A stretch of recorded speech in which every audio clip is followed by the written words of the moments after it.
Mike Pompeo now joins us. Sir, good morning to you. All the years you spent in that part of the world, we're going to lean on your knowledge here. Here is the moment at the White House, 4:51 p.m. Eastern Time, on camera. Watch. But they're not smart enough.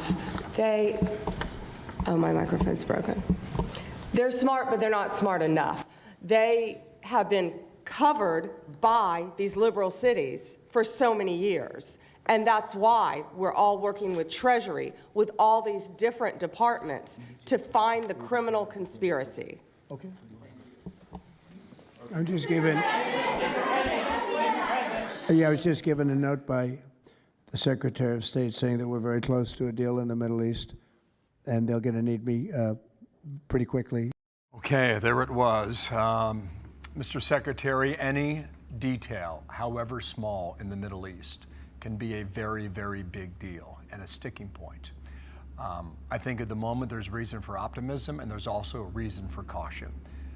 We've got a ways to go, and the next 72 hours, this weekend, well into Monday, is going to tell us a lot. Where do you think we are at the moment historically?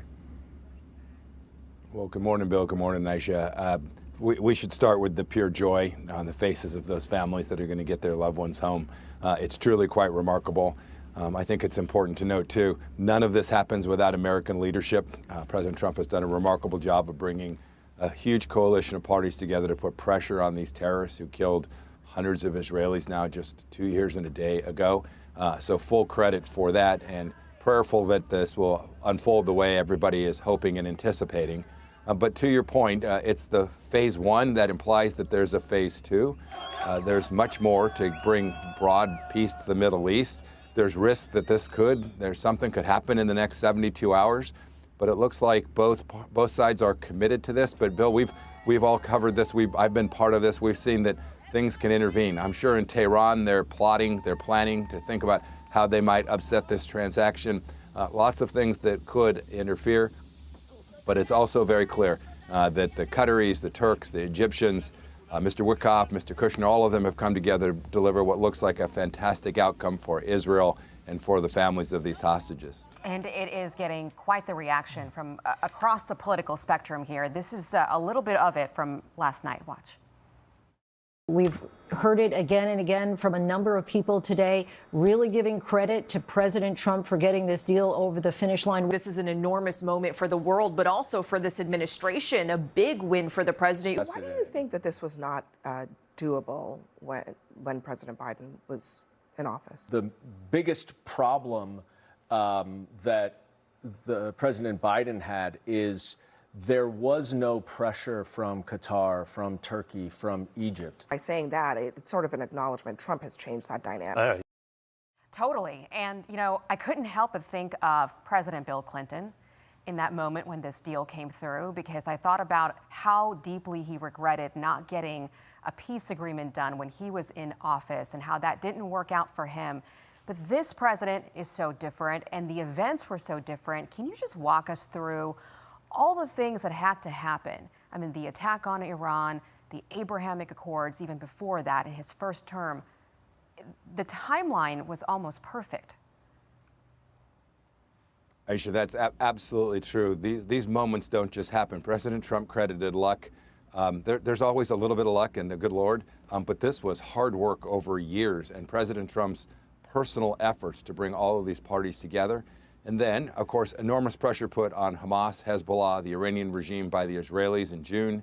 And then the president's bold decision to take the strike and go after the nuclear facilities in Iran. Each of those things built to a place where you could bring that coalition together. The question of why President Biden couldn't pull this off is really quite straightforward.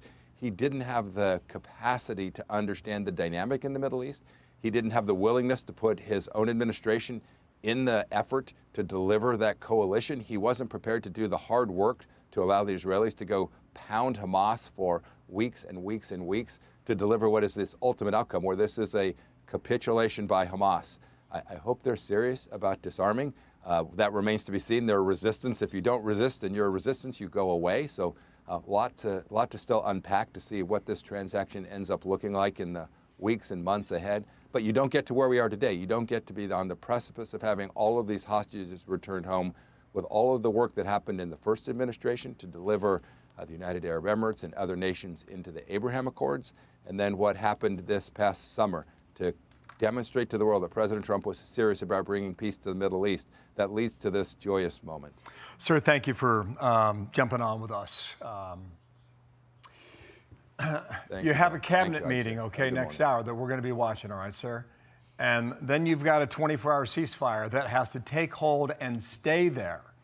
And then you've got a 72-hour period after that. So each one of these moments we're going to be watching in the days ahead.